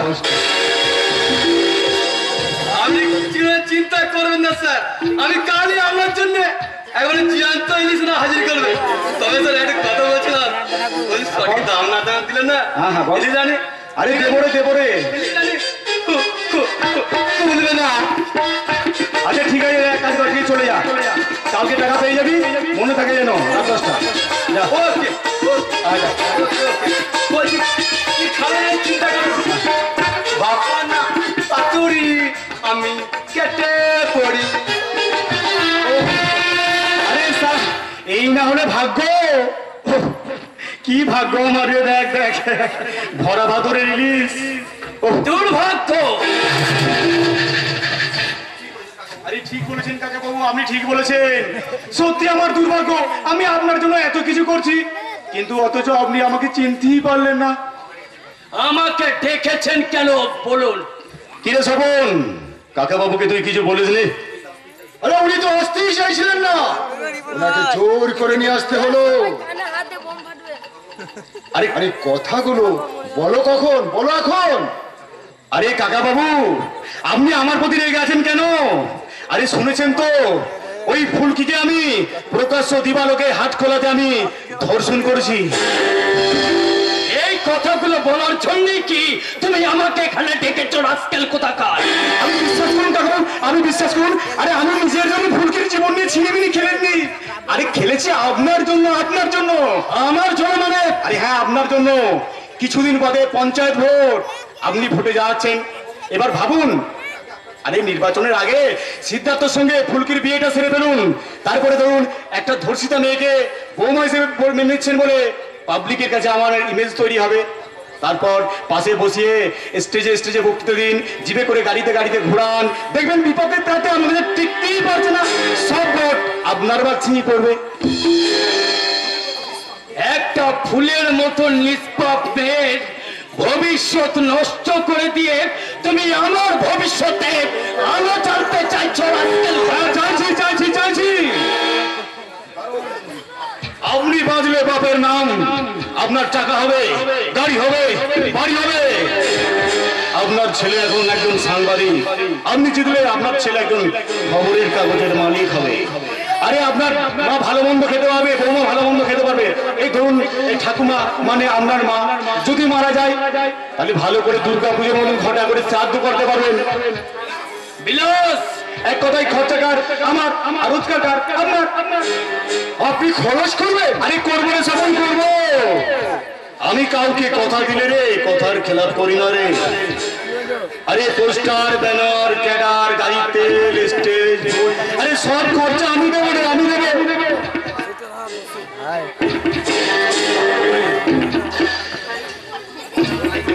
এই আর মাইদের টাকা সবকিছু আমিই দেবো। আর মেশিন আর হেলিকপ্টার, আরে সব অনেক কি বলছিস? একবার মুখ্যমন্ত্রী মমতা ব্যানার্জি হেলিকপ্টার নিয়ে প্রচার করতে হতে ফেঁসে গেছিল, সব হেলিকপ্টার ঠিক হবে না, বুঝলি তো? বিলাস, তুমি কিন্তু শুধু সময়টা নষ্ট করছো। না কাকা বাবু না, আমি টাকা সময় কিছু নষ্ট করছি না। আরে এ তো আমার কর্তব্য। আরে আরে তবে এখন ভোটে নির্বাচনে না এই ফিল্ম স্টারকে আনা একটা ফ্যাশন হয়ে দাঁড়িয়েছে। আরে আমি আনবো দেবজিৎ, কোয়েল, পায়েল, শুভশ্রী, এমনকি আমি বোম্বে থেকে শাহরুখ, ভূমিকা সবাইকে নিয়ে আসবো। আরে টাকা লাগলে আমি দেবো, আপনি আর মিছিল। আরে মিছিল করবো রে শপথ, মিছিল করবো। তবে হ্যাঁ মিছিলে একটা ডেড বডি চাই রে, ডেড বডি আনে না আজকাল সালা মিছিল আর জমতে না রে। তুই এক কাজ কর, এই গ্রামে ঘুরে দেখ, একটা ফরেস্ট করে চাষি আছে, তুই আমাকে ধরে নিয়ে আয়, আমি তাকিয়ে মেরে দেবো। আপনি বলবেন এই চাষি আপনার দলের লোক ছিল, সে বিরোধীরা মেরে ফেলেছে। আমি ভোটে কিন্তু দাঁড়াবো না বিলাস। কাকা বাবু, আর যদি দাঁড়াতেই হয় তাহলে তোমার বিরুদ্ধে আমি আদালতের কাঠগড়ায় দাঁড়াবো। কাকা বাবু, আরে এমন কথা বলতে নেই কাকা বাবু, এমন কথা বলতে নেই। আমি যা বলবো তুমি তাই শুনবে। তোমার কথা ফুলকি শোনে, তুমি ফুলকিকে নিয়ে কলকাতায় চলে যাও, আর ওখানেই থাকবে। আমার বিমারে ফোনা তুলেছে ফুলকি, ওকে ভালো ভালো বোঝাও। না রে বিন্দু, আসল রূপটা এবার শয়তানের বেরিয়ে এসেছে। বাহ বাহ বাহ, চমৎকার চমৎকার। কান খোলে শুনে রাখবে শয়তান, ওই ফুলকির পাশে দাঁড়িয়ে যতক্ষণ না আমি তোর হাতে হাত করা পড়াতে পারছি ততক্ষণ আমার শান্তি নাই রে শয়তান। ওই ফুলকির মনোবলটা আমি ভেঙে দেব। কি করে কাকা বাবু? আরে আমার কথা শুনুন। আমি চলি। আরে আরে শুনতে চাই না। আরে শুনুন শুনুন, কাম করতে দিন।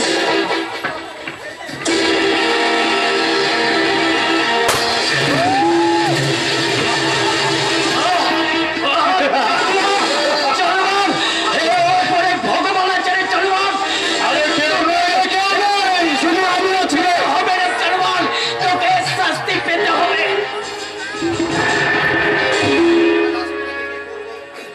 বুঝলি শ্রাবণ, ওই ফুলকির মনোবলটাকে আমি ভেঙে দিলাম। আমি এখন কি করব? আরে আরে স্বপন, তুই আমার সাথে থেকে থেকে খুব কঠিন হয়ে গেছিস। এই কাকা বাবু এই মারা গেল, ওর রক্ত এখনো গরম আছে, তুই ছুটিস আমাকে আমার কানটা ঝাঁকিয়ে বলবি। আরে এ কি করেছেন বিরাট বাবু? আপনি কি করলেন? এই ভালো মানুষকে মেরে ফেললেন। আপনি কি করলেন? আপনি কি পাগল হয়ে গেছেন? সঞ্জয় বাবুর মতো ভালো মানুষকে আপনি এভাবে খুন করলেন? অপরিচিত, তুমি এখন যাও।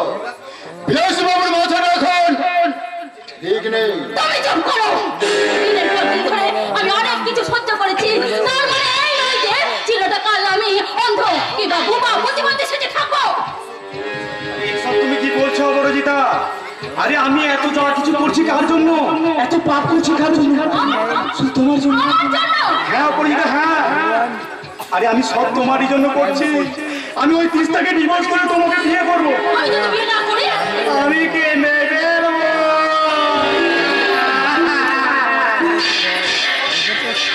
অমন কথা বলে না, জন্য আমার কথা বলে না। আমারই সমনে শুধু তুমি, তাই তো আমি চোখ বন্ধ করলে দেখতে পাচ্ছি। কি দেখতে পাচ্ছেন? তুমি ফুলকির দলে নাম লেখাতে ওই নদীর ধারে গিয়েছিলে, যেমন আজ সকালে গেছো। আরে আমি বলছি না রে, আর আর ওই সজল আর ফুলকির বাবাকে যে আমি ফোন করেছি। আরে নিশ্চয়ই এই কথা তুমি বলে দিয়েছো। আপনি কি বলছেন স্যার? আপনি আরে আমি না, এই স্বপন বলছে রে, স্বপন। দেখ স্বপন, বল রে। আমি আজ সকালে নিজের চোখে দেখেছি তুমি ওই নদীর পাড়ে গিয়ে ফুলকির সঙ্গে তুমি দেখা করছিলে। ভুল দেখেছো? আরে আমি তো ওই কথাই স্বপনকে বলছি যে অন্য কাউকে দেখেছে দিয়ে গুলিয়ে ফেলেছে। হ্যাঁ, আপনি ঠিক বলেছেন স্যার, আপনি ঠিক বলেছেন। না না আরে হ্যাঁ, এক কাজ কর স্বপন, এসব গুলিয়ে ফেলেছে, সব গুলিয়ে ফেলেছে। আর আমিও বিশ্বাস করিনি, কিন্তু কি করবো বলো, জীবনের মায়া বড় মায়া।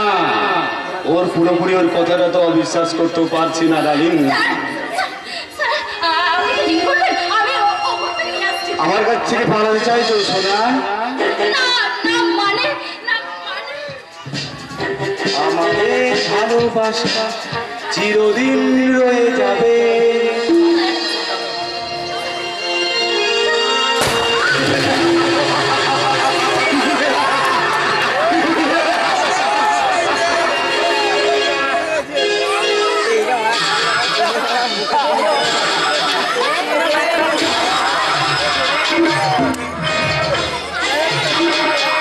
যেখানে থাকো সুখে থাকো, যেখানে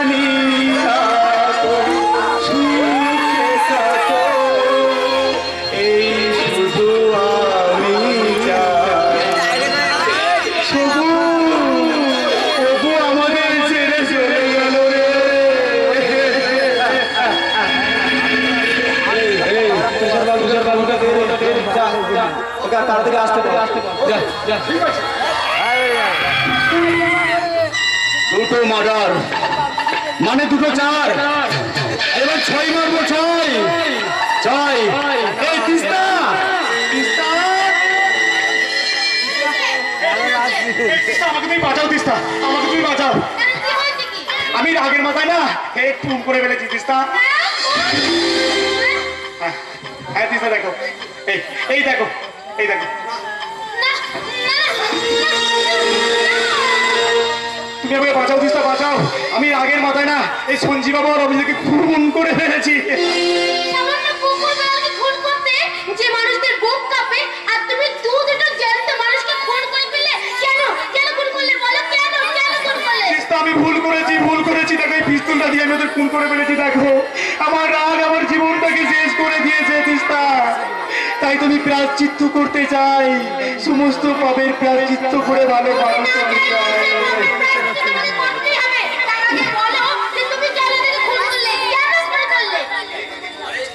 কাকে খুন করেছে? আরে এসে গেছেন তো স্যার। আসুন আসুন। এই দেখুন আমার বউ পাগল হয়ে গেছে, পাগল হয়ে গেছে। কি হয়েছে ব্যাপারটা খুলে বলুন তো। আরে বলছি আসলে কিছুক্ষণ আগে সঞ্জীব বাবু আমাদের বাড়িতে এসেছিলেন। এই সঞ্জীব বাবু খুব ভালো লোক, এসেছিলেন তিস্তার কাছে। কেন? আরে বলছি আরে ওই ফুলকির কেসে না তিস্তা আমার নামে এফআইআর করেছে। এবার থানা পুলিশ হলে আমার সঙ্গে ফুলকির নামও জড়াবে, ওদের বংশের বদনাম হবে। তাই উনি এসেছিলেন তিস্তার কাছে বলতে, কেন কেসটা উনি তুলে নেন। আর তিস্তা রেগে একবারে দুম করে গুলি করে খুন করে দিল।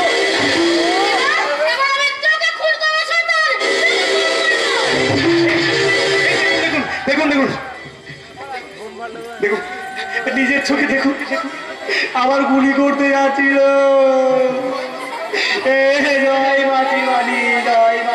বাঘের গুলি ছিল না। আমার তো বিশ্বাসই হচ্ছে না।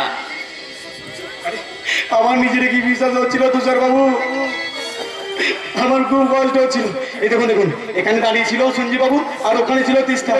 ওখান থেকে গুলি করেছে আর গুলিটা বুকে লেগেছে,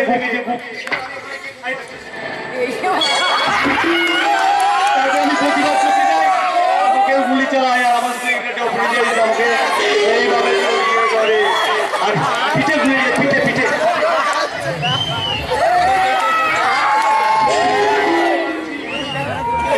আমার সেক্রেটারি হলে আমাকে সে অপরিচয়টা কত ভালোবাসত গো।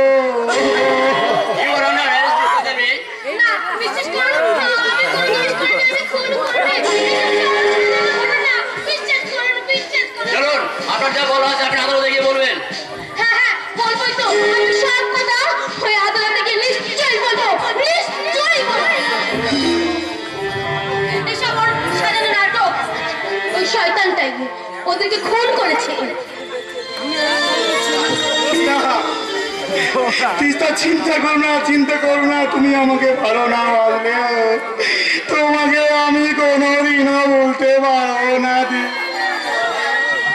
সপ্তাহে একবার জেলে গিয়ে তোমার সঙ্গে দেখা করে আসবে, এত ওয়েলিং মাইনে না। চলুন। হ্যাঁ যাচ্ছি, কিন্তু বিলাসবাবু একটা কথা মনে রাখবেন যে তেল শেষ হয়ে গেলে প্রদীপের সলতে কিন্তু অনেক উঁচুতে উঠে গিয়ে আবার ঠপ করে নিভে যায়। আপনার কিন্তু তেল শেষ হয়ে গেছে, বাকি রয়েছে সলতেটা। ওই সলতেটা একটু পরে পুরো একেবারে ছাই হয়ে যাবে, ছাই হয়ে যাবে। আমার বড়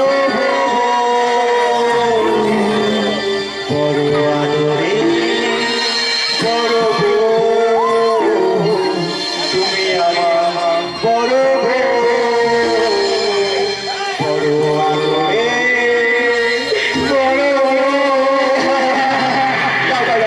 I love you কি বুঝলি শ্রবণ? আপনি কি জানতেন না ওই পিস্তলটাতে 5টা গুলি ভরা আছে? আরে এটা কেলানে আরে স্যার না তাহলে কেউ দেখবে। এই 4টে গুলি বার করে নিয়েছিলাম, কেমন খেললাম বল। আমি অনেক বড় বড় সুরের বাচ্চা দেখেছি, আপনার নিবেদন পরের সুরে বাচ্চা তো দেখে একটু পায়ে ধুলো দেবেন গুরু। যেহেতু আমি দৌড়ে শপন দেবো, তার আগেই ভগবানপুরের বুকে হানবো আমি ভয়ঙ্কর বাঘ। আমি সবাইকে বুঝিয়ে দেবো আমি নগ্ন সমাজের নটরাজ, আমি মৃত্যু ফাঁদের ফেরিয়াওলা। আর তোর মোবাইলের রিংটনের একটা রিংটন বাজে সারে জাহাঁ সে আচ্ছা। আর তুই যে কথাটা একটু আগে বললি রে শোভন, আমি হলাম ইম্পোর্টেন্ট শুয়োরের বাচ্চা রে, ইম্পোর্টেন্ট শুয়োরের বাচ্চা। পায়ে ধুলে নিবি আর পায়ে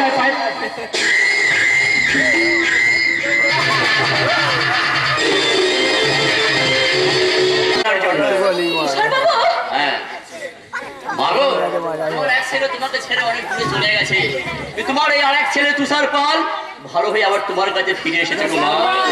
হ্যাঁ আমি যা তোমরা কেউ জানো না, ছোটবেলা থেকে আমার গায়ে কেউ হাত তোলেনি, কেউ কোনোদিন আমাকে শাসন করে বলেনি তুষার তুই যা করছিস তা ভুল করছিস। সবাই আমার অন্যায়কে স্বীকার করে গেছে। সেদিন বড় হওয়ার অধিকারে নিয়ে যে তোমার গালে মেরেছিল গো মা, এরই প্রথমেই পোশাকটা পড়েছিল আমার গালে মারতো তার কাছে হাত পাততো না গো মা, তার কাছে হাত পাততো না। আমি বলেছিলাম না যেদিন বলার সুযোগ হবে সেদিন আমি বলবো। আজ আমার সেই সময়টা এসেছে। ওই স্কাউন্ডারটার সামনে আমি বৌদিকে অ্যারেস্ট করে থানায় নিয়ে গেছিলাম। যদি এই নাটক করাটা না করতাম তাহলে ওই স্কাউন্ডারটা বৌদিকে ফোন করতো, তাই বৌদিকে আমি অ্যারেস্ট করে থানায় নিয়ে গেলেও কাগজে কলমে কোনো কেসে আমি সাজাই রে। খুব ভালো করেছেন।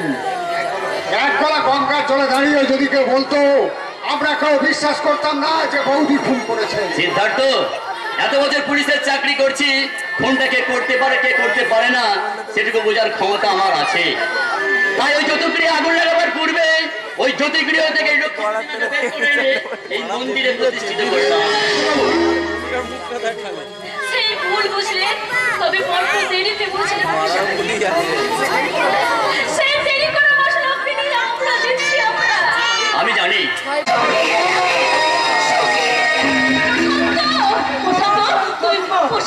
তুই ঠাকুমার সঙ্গে সঙ্গে থাক। ঠাকুমাকে হারিয়ে ঠাকুমা যেন পাগলের মতো হয়ে গেছে। কখন যে কি করে ফেলবে তার ঠিক ঠিকানা নেই। ভগবান তুমি নিশ্চিন্ত না থাকো দুঃখী মানে আমি ঠাকুমার কাছে যাচ্ছি, ঠাকুমার কিচ্ছু হবে না। ছোট মুখে হয়তো বড় কথা শুনবে, তবুও বলছি ওই বুড়ি মানুষটার চোখেরই চল হয়ে যাবে। ওই গ্লাস পরে চলার পর ওই সংকটে একবার চাল করবে, তখন আর উঠে দাঁড়াতে পারবে না।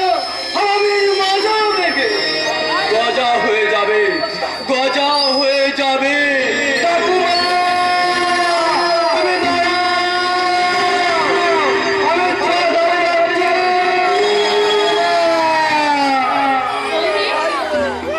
আমার তো আজ কিচ্ছু করার নেই বৌদি।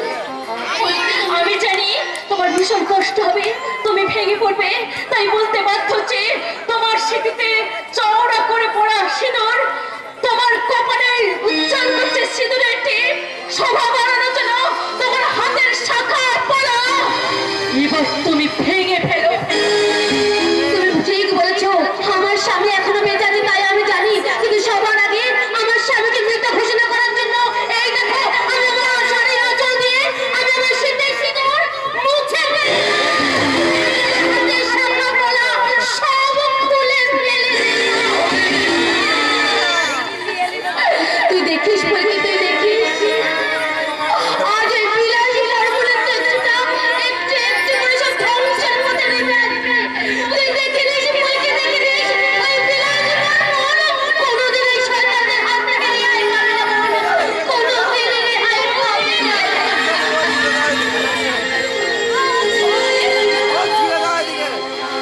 আমি চললাম কোথায় আছো? ওই বিলাসী বর্মনের শরীর থেকে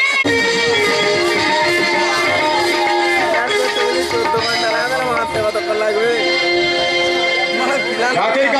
অন্ধকারের কাছ থেকে ছুটি নিয়ে বিদায় নিয়েছে দিনের ঝকঝকে আলো। আর আমার শিরা ও পুলসিরা ধমনীতে কামনা রক্ত খালি বাসনার স্রোত খালি বই চলেছে। এক্ষুনি ছোঁয়াটা আসবে সেই কচি মানটাকে নিয়ে। বলে সফল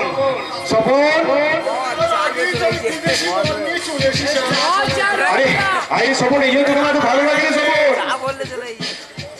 আয় আরে একটা একটা করে পদের সমস্ত কাটাকে আমি আমার কাছ থেকে সরিয়ে দিয়েছি রে। আর আমার ওই সতী সত্যি বউটাকে পাঠিয়ে দিয়েছি ওই কালো জেলের অন্ধকারের মধ্যে। জানেন দাদা, আমার বইয়ের প্রতি আমার ভরসাটা উঠে গেছে কবে জানেন? যেদিন দেখলাম মশা মারার কয়েলের ওপরেই মশা বসে আছে, সেদিনে আমার বইয়ের প্রতি বিশ্বাসটা চলে গেছে রে সফল। আরে আমার মন মিলে খালি রিমঝিম রিমঝিম রিমঝিম ঝিম রিমঝিম রিমঝিম রিমঝিম ঝিম আমি বলেই চলেছি। জানি আপনাকে দেখি তো আমি বুঝতে পেরেছি। আরে তাহলে দেরি করছিস কেন? ঢাল গ্লাসে মোল ডাল। আরে মনের রিমঝিমের সঙ্গে এই মিজাজের রিমঝিমটা একটু করুক। ডাল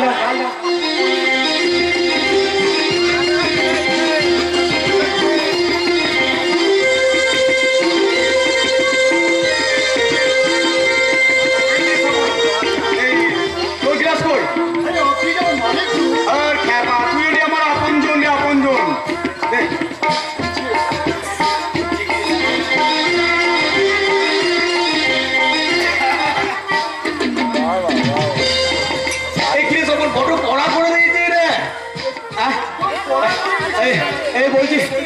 বলছি কেন এখন এলো না বলতো? আরে বাবা এগুলো দেখতে পাচ্ছি। ভাই প্রশান্ত, তুমি একা কেন? তোমার সঙ্গে সেই ভরা ভাদুর ইলিশ আনার কথা ছিল। কথার ছিল বাকি করি না। তার মানে আরে বাবা আগে তো সুযোগ করুন, তারপর তো বইয়ের তদন্ত লেখা উপন্যাসটা করবেন। আরে ভাই ছেড়ে কাটো না ভাই, ছেড়ে কাটো। আসলে কি হয়ে যায়? আমি তো সেদিন বড় মুখ করে বলে গেলাম ক্যারিনা আর নাগিনার মধ্যে তৎকাল মানটাকে তো মানটা গেছে আপনার নাম করে আসতে পারি না। মানটা মানে মাগিটা বেঁকে বসে। কেন ভাই বেঁকে বসে কেন? আরে বলে কিনা আপনি কি ডেঞ্জারাস মেয়েদের পর কি ইন্টিমিটি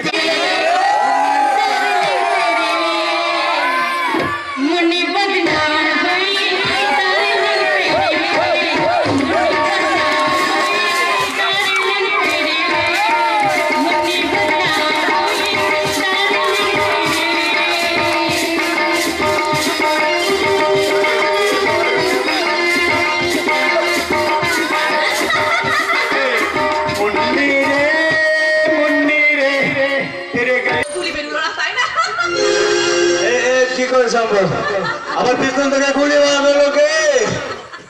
আমি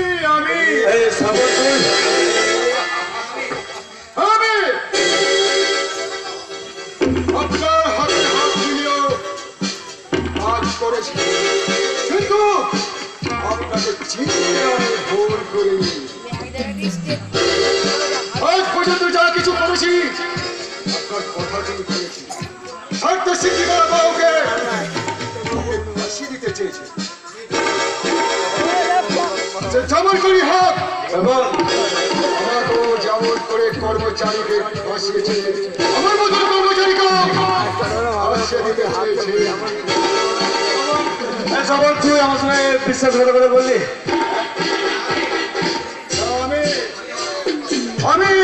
আমি আমার পাপের প্রায়শ্চিত্ত করতে ফুলকি দিদিমণি নামে নাম লেখারা চলি। ফুলকি দিদিমণি আমার যাচ্ছে, আমি সারেন্ডার করতে পারলে তুমি আমাকে ক্ষমা করে দিও। ফুলকি দিদিমণি ক্ষমা করে দিও। তোর আশেপাশে আর কেউ নেই।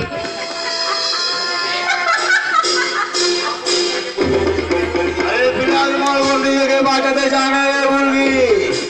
আরে বন্ধুকে গুলি নাই তো খেয়েছে রে। আরে শরীরের ক্ষমতা তো চলে যায়নি রে। আরে তোকে আমি আগে বলো দিবে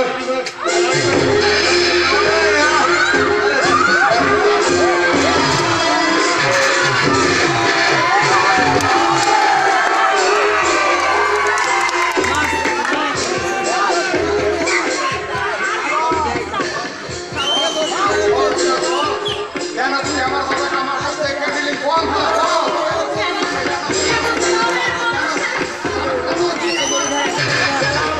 ষড়যন্ত্রে হাঁড়ি কাটে বলে দিলে বল কি অবস্থা?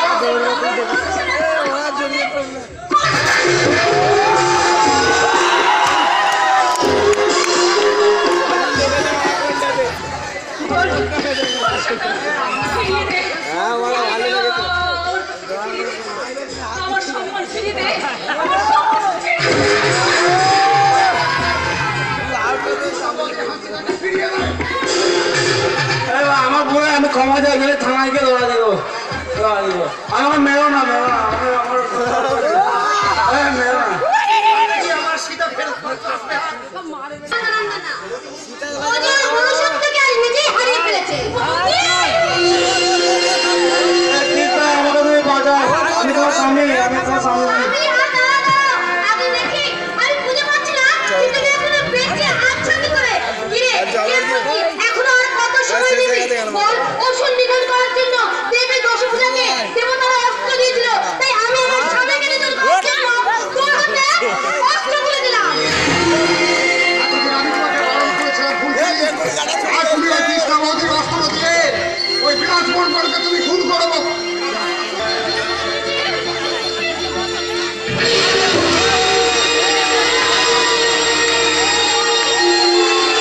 এখানে কি করলে ফুলকি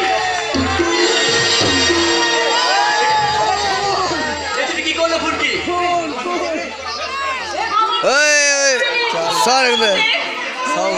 আমি নিজের হাতে অপরাধের শাস্তি দিই। সারাটা জীবন আমি আইনের পোশাক পরে ঘুষ নিয়ে অনেক বেআইনি কাজ করেছি। আজ সর্বপ্রথম জীবনে আরো একটা বেআইনি কাজ করতে যাচ্ছি। সিদ্ধার্থ, তুই ফুলকিকে এখান থেকে চলে যাও।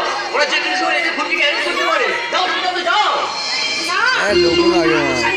তুমি ফুলকিকে গ্রেফতার করবে। হ্যাঁ রে বাবা, নেতাজি সুভাষচন্দ্র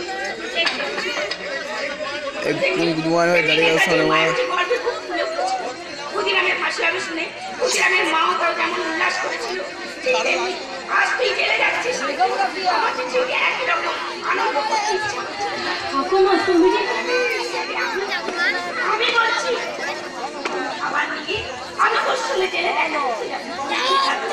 এই শিশুখানে দ্বিতীয় শিশুতে করবে রে বাবা।